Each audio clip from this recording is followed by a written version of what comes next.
Hello, once again. It's the Way Forward show.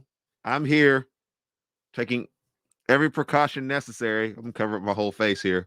Every precaution necessary. I know this is an age where people prioritize their health. And so I don't want to get anybody sick out there. I think I have a cold, but I'm going to the doctor here in just a minute just to make sure it's not strep throat. Got a little bit of sore throat there, just check it. Just check it. Oh yeah, I had the bang bang. And we're gonna talk about that. I had the poke poke. So really not super concerned about the Rona, but I did want to make sure that everybody is safe, taking precautions for the people that we're going to be with over this holiday, as well as the people that are in the audience out there. So I'm extra safe. And for my co-host of this show, this is Jason. I'm bringing him in the show. Here we go.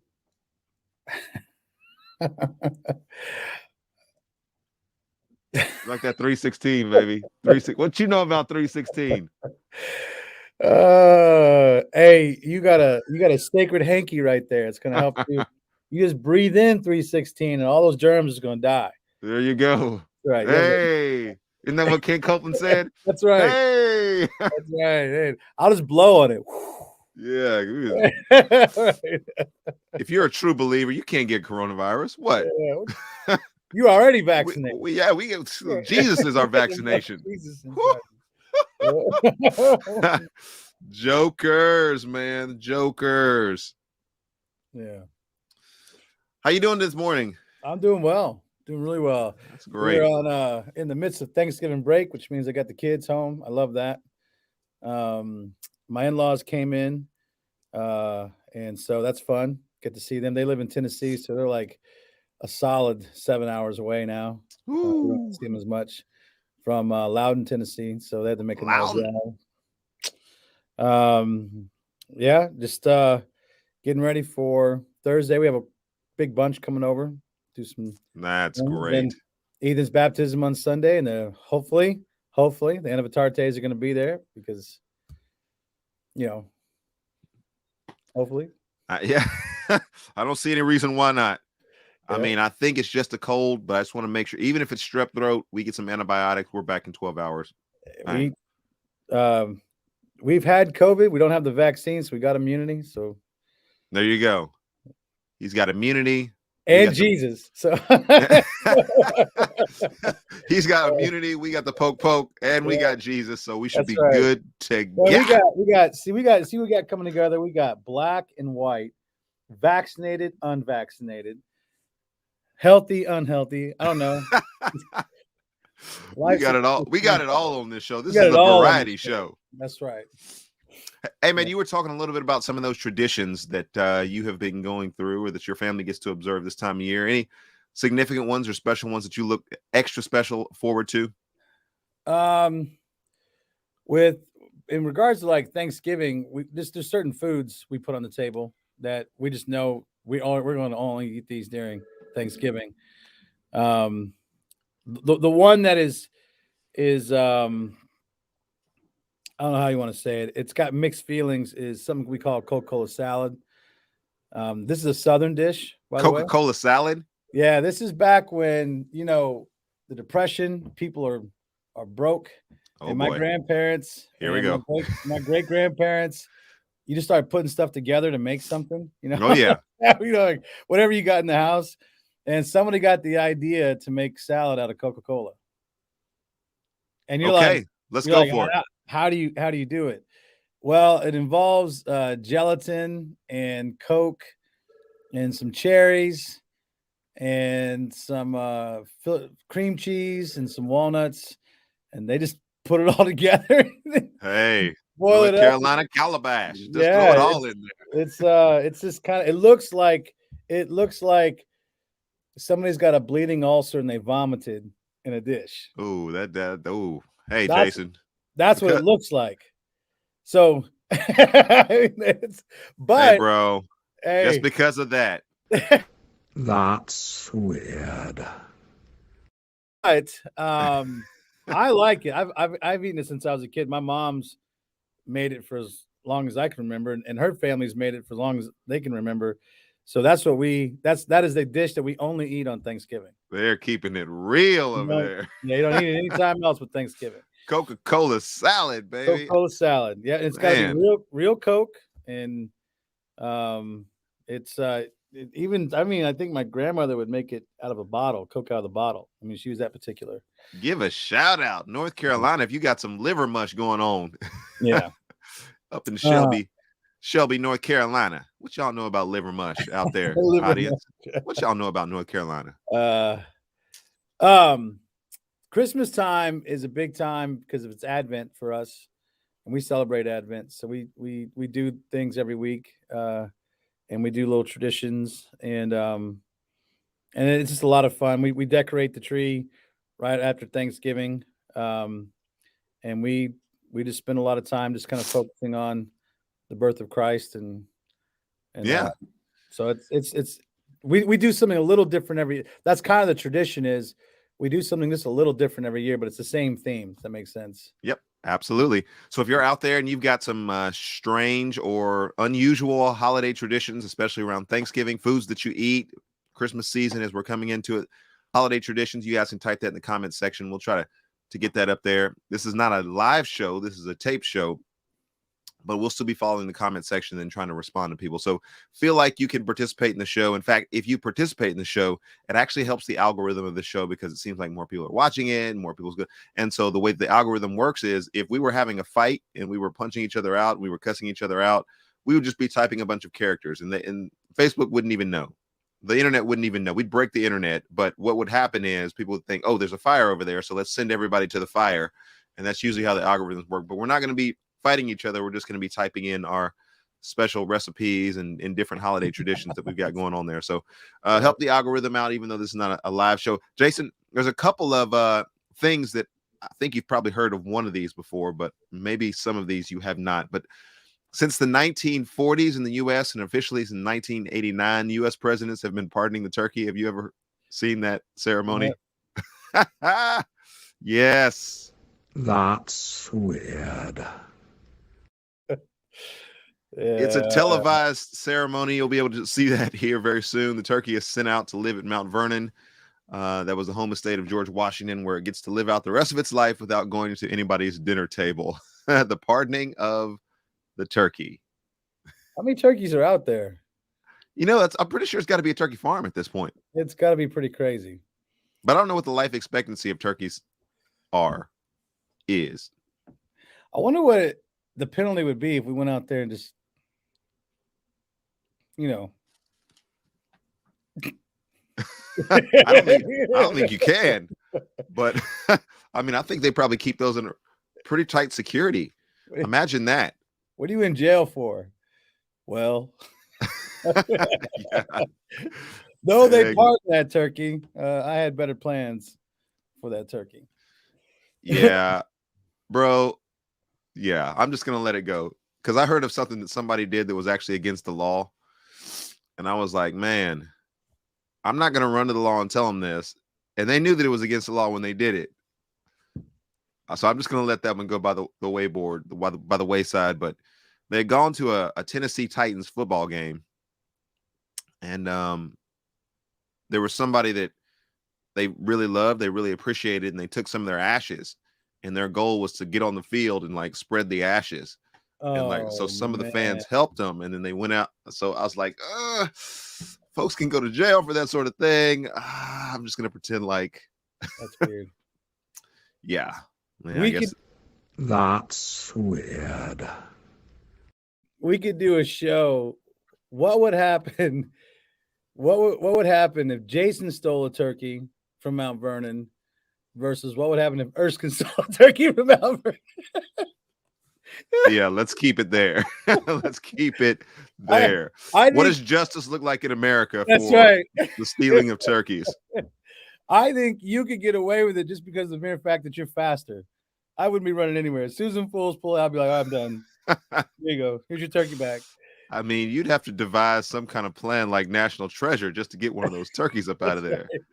I mean, I feel like a lot of times when I see people who do like high crimes and stuff like that, I feel like if you would just apply your knowledge to like something, honest and righteous, you'd make just as much money, maybe even more. And be free.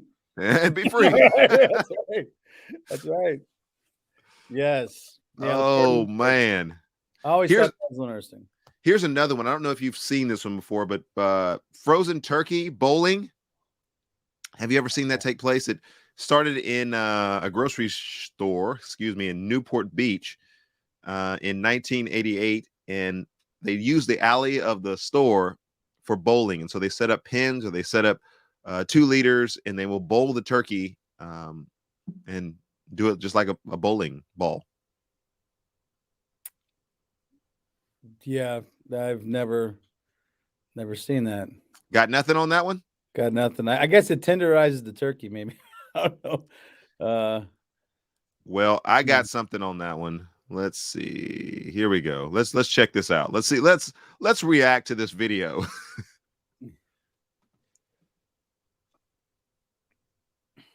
There it is. There we go. Hi, Mayor and 2 other people bowling. This is Rick and Michelle from the Morning Bullpen. Go ahead. All right, here they go. Rick and Michelle. 1, 2, 3, go. Oh my gosh. It's a real thing. Each other. It's a real thing. She got a strike and you didn't. I've got 9 more. Oh, he's coming back strong. He got beat by a girl. I'm not ashamed. Uh-oh. 2014. I'm not ashamed. Plus, she's dressed way better. So. Here we go. Redeem yourself. I think there's a weight limit. Hey, Northwest Harvest. I've got like a 20-pound turkey. I'd annihilate the backboard. I know. She What came do they strong her stack up first the time. alleys? Her second time. Oh, wow. Yeah, not so much. Is that beer? Or gin- Not so much. That's awesome. So, We should try that. wait. They're still going. I don't even know where the audio is coming from, but they're still somewhere out there. They're still bowling. Turkeys down the aisle, and That's they're awesome. super excited about it. That looks like something we would do at like a frat house. That had to originate in a frat house somewhere. Hey, I got an idea. Let's bowl a turkey. Well, you know, Jason, there is another tradition that has arisen these days, and this is from Indianapolis. Some high school athletes started a tradition of dressing turkeys, not live ones, but mind you, not live ones, in baby onesies and lighting them on fire and throwing them across a football field to see whose turkey could fly farther. And this says, shocker, they are still doing it.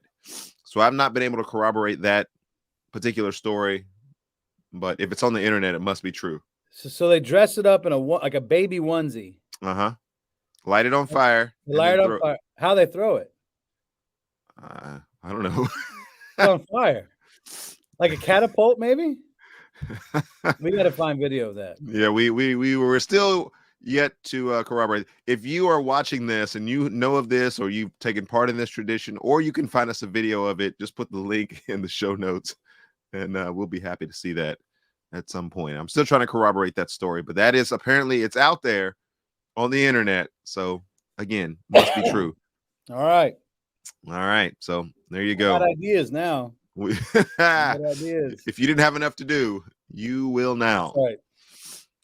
All right. Well, I'm going to intro what we're talking about here today. It's a variety of different things from President Trump, President Biden, George Floyd, some of the things that we've gone over in the past, and kind of just talk about some of our reaction to some of those stories and people's reaction to us talking about those stories, and kind of where we've come in the couple of seasons that we've been here. It's kind of a best of show today. So if you're checking this out, we may go tons of different directions. We're not going to be super long because we know it's your holiday season and time with family is very important. So we just wanted to do an episode there that's, easy for you to listen to, easy for us to do, and, keep some continuity with the show.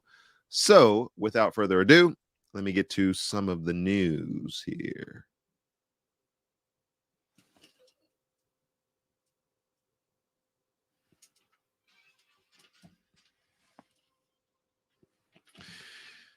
All right, breaking news for the Way Forward show.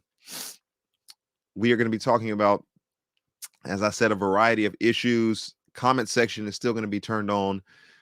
We will be going back in time, sort of like a time capsule, and then coming forward in time, and then sharing about some reaction to some things, and then some of our thoughts now. And so we're going to dive into some topics that you have probably heard about before on this show, but we're going to continue those discussions and just see where we're at now. And so Jason is coming back in the show, in the studios. All right, my man, let's do it. I have on my list here, we have talked about George Floyd. We've talked about Donald Trump. We've talked about voting. We've talked about a variety of issues. If it's been in the news and it's been controversial, we have probably talked about it. What are some of the stories that stick out in your mind as areas that we've covered that have been significant as you see it? The first one, I think the George Floyd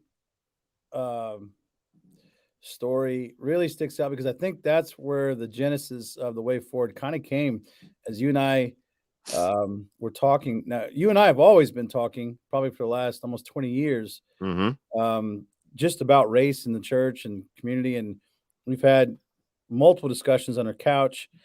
And then as George Floyd arose, and just the video of what went down and the emotion behind it and all the stuff, you and I decided that, hey, maybe we should take our conversations a little more public, because we've helped each other grow, I think, through a lot of different scenarios, different things, where two cultures kind of collide, Black culture, white culture, where when you call it.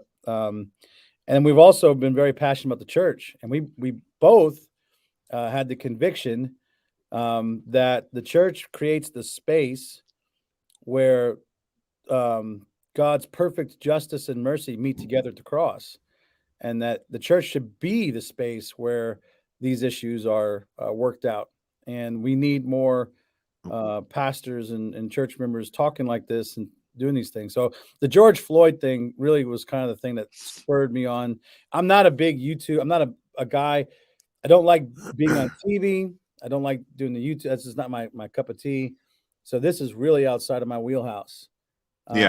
But I feel like what you and I have and what we can contribute is actually helpful to people. And so, you get on here and you do your thing. So yeah, the Floyd story was probably the one that stuck out first.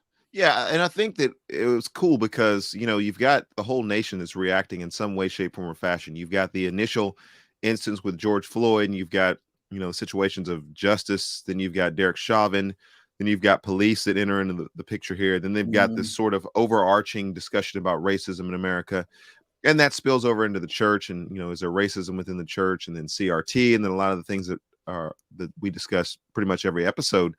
But as that began, there were just a lot of voices that were coming out and speaking to the issue.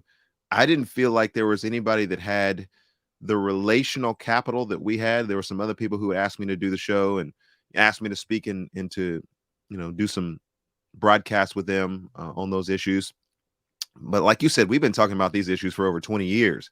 And so I think maybe one of the surprises for people was that they were able to see us have a substantive, real conversation without being mad at one another. The temperature at that time seemed to be so volatile that, and you can speak more to this issue than I can, certainly. But if you're a white man, do you even get a voice at the table? Because if you say something, it's probably going to be wrong and misinterpreted. If you don't say anything, it's definitely going to be misinterpreted as you're silent. That's right. And so I'll let you speak to that issue, but I just felt like we had the relational capital to be able to work through a lot of issues and give people substance that was important to discuss.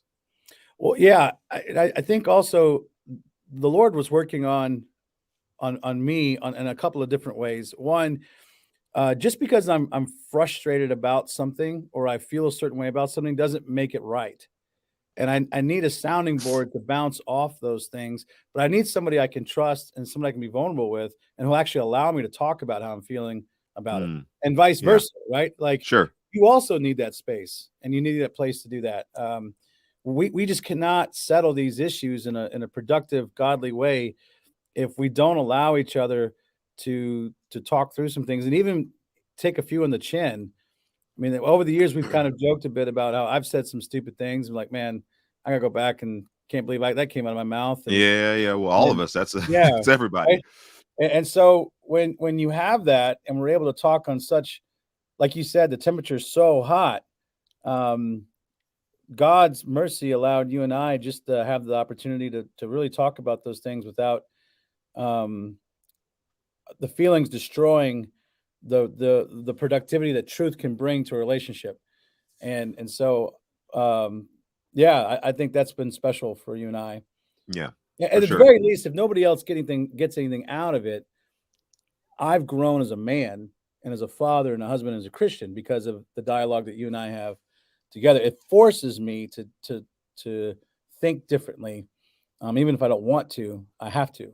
Yeah, and one of the things that I appreciate about this show is that it's kind of helping people think in real time. I've heard from people, I think our presence is pretty strong in the Midwest, at least the people who respond and get back to me and tell me how much they appreciate the show. But it's helping people think in real time about some of these issues. So we're traversing over ground that are discussions that people are having sort of and processing it so that they can see us process it and see us discuss it. Yeah. And it's the very same conversations that they're having or conversations that they have not had yet, but things that they're thinking, and it allows them to kind of process, okay, how does he respond? How does he respond? What might be some of the underlying fears that I have in this situation?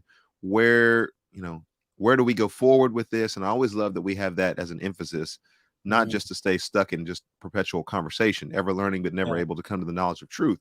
But we move forward and say, okay, here's the application of learning this truth or wrestling with this issue, and how do we make that productive in our lives? And and just a healthy conversation that's actually productive. It's lasts well after the hour. We're done talking. I've got to go back and think, and I've got to think through my own context. You're in Nashville. I'm in rural Illinois. Definitely, like we said when the elections were happening, if you're in Nashville, there's no way Trump's winning. If you're in rural Illinois, there's just no way Biden's winning, right? And then you find out the results, and it's a tight race, and then all of a sudden, Biden wins out. The principle there is the context of you and I serve in. I have to walk back into that context after having a conversation with you, and work with people who are still trying to have that conversation, and maybe don't have somebody like you to bounce it off of, right? And so people will say things to me, and I'll be like kind of cringing a little bit, like I'm not quite sure that's where it needs to be, but I've had the opportunity to already hash some of that out with you. And now I have to find a productive way to help some of my people say, look, I think there might be another side of this thing when it comes to race and politics and all the different things we're dealing with. Let's talk a little bit about politics while we have a few minutes here today, because a very contested political season, pretty much in every election now. It's the next biggest election that's going to shape the context of our country for the next 1,000 years, kind of discussion that takes place.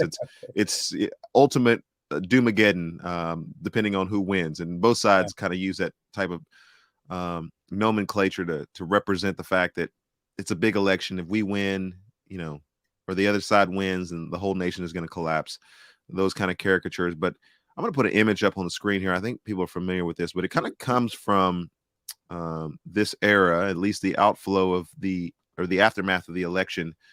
And we both publicly came out and said that we did not endorse Donald Trump, nor did we endorse Joseph Robinette Biden. But we voted, I think both of us, unless you switched your vote to Kermit the Frog at the last minute, Tim Scott as a presidential candidate, and wrote in a vote in which many people would say, you guys absolutely wasted the vote, and you're the reason why we lost the election, and da. So let's get into that sort of tricky season where we were trying to navigate some of those things. Boy, we want to talk about context. I am in a very, very red community. We're a community who's dominated by progressive liberalism from Chicago. All their policies, all the money they take is just having a massive effect on us. So much so that Illinois is seeing one of the largest exodus of people it has in a long time. And so we live in a state where you have these conservative values, set aside Christianity, just conservative values and politics and culture, and we don't have a voice, right? And so we don't feel like we are adequately represented in our own state legislature. So when Donald Trump comes along and he starts to talk the same way we talk and start to articulate the same things that we're articulating, I mean, he has got an appeal here. Finally, somebody hears our voice on a national level and is doing something about it. And then you have the church who's probably politically conservative still, right? But yet you have the Beatitudes, and yet you have Jesus, and you have all this. Hey, wait a minute, Trump doesn't quite line up with my biblical feelings. But I'm willing to kind of, I guess I've heard this phrase, hold my nose and still vote. And that's the spectrum I'm dealing with in Illinois is that's what we have. And I've had multiple people tell me, how can you not endorse Trump? And even though he's got these flaws, but every political leader's got them, and all people are sinful. I mean, I've heard the whole list of things. And so having to navigate that, if you stay inside of this bubble right here, I could see why you would definitely think the way you do and stay in the lane, and even get your blood pressure up all the time, because I mean it's solid. So the way forward has kind of helped me get outside the bubble a bit and have somebody else to talk to who says, hey, wait a minute, have you seen this or looked at this or thought about this? Yeah. So to speak to that, I did think that it was a bit odd. I mean, I travel around the country, and normally when I'm in the South, I've definitely got a lot of conservative nomenclature, a lot of conservative signs and caricatures and Trump, and it's very much that the case. Other areas, not so much in the country, and I think Nashville is kind of a condensation of a lot of things that happen. You've got sort of the South and the country music sort of aura that's here, but that's more of a tourist thing. The actual people that live in Nashville are not very conservative at all. In fact, you've got a lot of people that moved down from New York, New Jersey, a lot of people from Illinois, a lot of people from Chicago, folks from California that come here on a regular basis because of the music industry. And that tends to skew everything in a very liberal vantage point. We've got Vanderbilt University that is extremely liberal. And so the tenor of the city, and then when you go even beyond that, the east side of the city probably operates a little bit more like Portland. We're not as, I would say, march oriented and that kind of people on the east side of the city, but we're very much like keep East Nashville weird. We call it East Nasty or Nash Vegas over here. It's just kind of its own hybrid thing. And so you could drive blocks and not see anything that represented Donald Trump or the conservative, nothing around here. So being able to relate those kind of stories, for people who are outside of or inside of Nashville, who hear the enormous support that Donald Trump had, they're dumbfounded by that. Like, how is that even possible? Because nowhere that you look is there anybody that supports Trump. Like, that's almost a bad word if you start talking about Trump in a positive light. In fact, I have lost friends, and I wouldn't necessarily call them friends, but associates who have said, you complimented somebody that was conservative, and I just can't take it. Like, that traumatized me when you did that. And I was just like, all right. Okay. It's like that sometimes.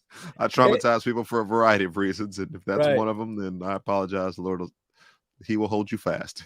That is so interesting you say that, because for most of my life, I have always gotten along with my liberal counterparts. When I was in a state where I went to do my undergrad, very, very liberal, Minnesota college, I had tons of liberal friends.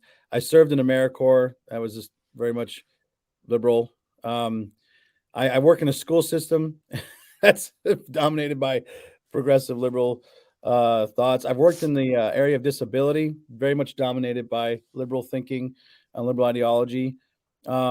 and I have always been able to kind of find my way, and maintain my relationships, and be able to hold my convictions, but not offend so much that I lose relationships over it. But in this era, whether it's been conservative or liberal, in the last probably 5 or 6 years, it's been a little different. Lines have been definitely drawn clear, regardless of maybe compassionate kindness, relatability, what do you want to call it? Those things don't matter anymore. If I'm going to say that, hey, this liberal pundit actually said something kind of worth listening to, you should listen to him. My conservative friends, like, how do you even fathom that? Like, how do you even do that? Or if you want to get really crazy, if I say I want nothing to do with CRT because I really don't like it. I think it stems from really a bad philosophy. However, it does identify maybe a problem that we're dealing with. That in itself, I can lose. You're woke. Yeah. I'm like, what? But that goes both sides. If I actually compliment that maybe I thought some of Donald Trump's foreign policy was okay, or if I thought some of his economic thinking was fine, yeah. And then my liberal friends like, that's it. I cannot believe you said something complimentary toward Donald Trump. Yeah, it's just a wacky world. It's like we just can't seem to be civil towards each other in that regard. So you got a little cancel culture symbol there. Yeah. Yeah. So that's kind of where we find ourselves.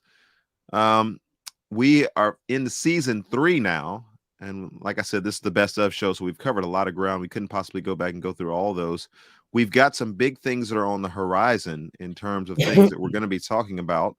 The Ahmaud Arbery decision has yet to be made at the time of the airing of this show. The Kyle Rittenhouse decision has just been made. We've got trials. We've got terror in the sense of the guy driving his SUV through the parade. And insane, right? Just absolute chaos that's going on in our culture, and guns going off in airports, and having to shut down airports and travel season. So there's a lot of things that are going on. And one of the things about this show that I have come to know is that the very fact that we're willing to take on the issues of the day means that we're not ever out of ammunition for this show. Yeah. If I could use talk about. Yeah. Yeah, there's always something for us to talk about and relate it to the church and relate it to the church's response, because I've told people before in discussions, like, you can disagree with me and you can say, well, I think the government takes up too much of a position in people's lives as it relates to healthcare, or as it relates to, people in poverty, or as it relates to economics. But at the end of the day, they're still the problem. Like, they're people and they're still struggling. And so whether the government has enabled them to struggle, or whether, their laziness has enabled them to struggle, whatever the situation might be, they're still struggling. And so as a Christian, I don't get to sit back and say, see, that's just their fault. Peace. I'm out. Like, they're struggling. And you've gotten a chance to see that a lot in your context, because you work with kids and you have a school program that sees kids and families at their most desperate levels. And one of the things about that is, the family and the parents and the adults may be struggling. That impacts the kids. Well, the kid didn't do anything about it. They're just grown up in that environment. And that's now, right. as a Christian, you're sitting back and you're going, I can't not respond, because this kid is right here in front of me. And I can't not respond. I can't respond in a way that just impacts the kid, but I've got to also touch the family, and maybe even reach into 3 or 4 generations of the family. To root out some of these issues. That is, there's a bigger principle there with the church that I could just speak to, whether it's dealing with George Floyd, or it's dealing with Arbery or Rittenhouse, or it's dealing with whatever social issue you want to grab hold of. The two things that I think are really affecting the church and dealing with these things correctly is, one, we're lethargic. That's a problem. That's a real problem in the American church. 2, we're distracted. So, for instance, you talk about dealing with these families. That is no joke. When you enter into a family that's really dysfunctional, suffering poverty, substance abuse, even maybe some cognitive disability, learning disability, whether it's from fetal alcohol syndrome, substance abuse problems, or just maybe born, I don't know, with born in a broken world. You have all this happening, and you're face to face with this child, and this child is just literally trying to make it, right? As upset as I am, maybe with mom's decision makings or dad's decision makings and all the crap that they're, and maybe even the habits they have that I really don't appreciate, I still have that child that I've got to get past my feelings about them and think about what am I going to do with this child? And then I got to try to look holistically at it. And it's hard to do that when you're living in kind of a pissed off state all the time because you're distracted by the politics and you're distracted by the all the ideologies going on, or you're just flat out lethargic in your spiritual life and you've come to a place where you don't care. And what I've been faced with is caring takes a lot of work and it's very vulnerable and it's not as comfortable as not caring. It's not as comfortable. And if I'm spending all my energy being mad because the progressive liberals are getting their way or Trump is having a rising now, or I'm lethargic because I'm not in my Bible. I'm not really communing with the Holy Spirit. There's no way I'm going to be able to adequately, with a gospel intention, address this child and their needs, and to start making real changes in the darkness that surrounds me. You know, I heard John Piper say something at one point. This was on one of his Ask Pastor John podcasts, and it was about poverty and it was about the poor. And he was saying that, you know, we need to be careful, especially as Christians, that we don't find ourselves reverting back to, and this is not exactly the way that he said it, but it's just basically a status where we live as though we're not believers. We believe as though we're not believers because the fallen, sinful human heart wants to say, well, the reason why they're like that is because it's their fault. Yeah. The fallen, sinful heart wants to say, no, it's their problem. And I don't have any responsibility whatsoever. That's they got themselves into that. They need to get themselves out of that. And I'm absolved. And the more we cater toward that type of mentality and allow our hearts to grow cold, the more unbiblical and difficult it is for us to be able to carry out the Great Commission and to do missions and respond and have compassion. Compassion. I mean, Jesus told his disciples, the poor you'll always have with you. You're always going to be there, which means the vulnerable and the weak are always going to be here. It didn't matter what decisions got them there. I'm not saying you enable a drug addict. I'm not saying you enable poverty. And I wouldn't say that you and I would agree that we would want to be a part of something that's going to continue the process of poverty. However, just because people make bad decisions doesn't mean that we still let people suffer. Like we got to do the best we can. And we got to make wise decisions and we got to do all kinds of, but you never lose compassion and you never lose sight of the fact the poor you'll always have with you and that Jesus wants us around. And the poor is it's not just poverty. You look at James about orphans and widows. It's the weak, it's the vulnerable, it's the disabled, it's the ones on the periphery of society. It's the ones who the world says are worthless. You know, it's the one, it's where we go. It's the drug infested, it's the crime ridden, it's the it's the dark. And the, I mean, if you think about Jesus himself, and I had to preach a funeral of a young lady who passed away. And one of the texts I went to was in John, where the light pierced the darkness. And you just think about that for a second. Jesus left light. I mean, the epitome of all that is holy and good and right, where he's worshiped. And he pierced the darkness. He literally went towards the darkest place in the universe at that time, which is here, for the very sake of saving his people. And if you live by that and you see that, then he wasn't lethargic and he wasn't distracted. He was motivated and on mission and to do his Father's will. And I just don't think you can accomplish that if you're so wrapped up in all the distractions and then you're not in your Bible and you're not in church. And we just had a conversation about that, what COVID has done to the fellowship of the church. So we'll be able to do some cool things. I'm going to be, Lord willing, myself and the family going to be up there this next week, helping out with the kids program and taking part in some activities in the church, special activities, like you said, Ethan's baptism and some significant times like that. we can continue some of these discussions, and I think what will be cool about it is we'll have a chance to sit face to face and not screen to screen. And have some of these discussions. And so look forward to and be watching out for the next installment of the Way Forward broadcast. We'll probably be able to record that together. But hey, everybody out there, you guys have a fantastic Thanksgiving. We'll start there first. A lot to be thankful for.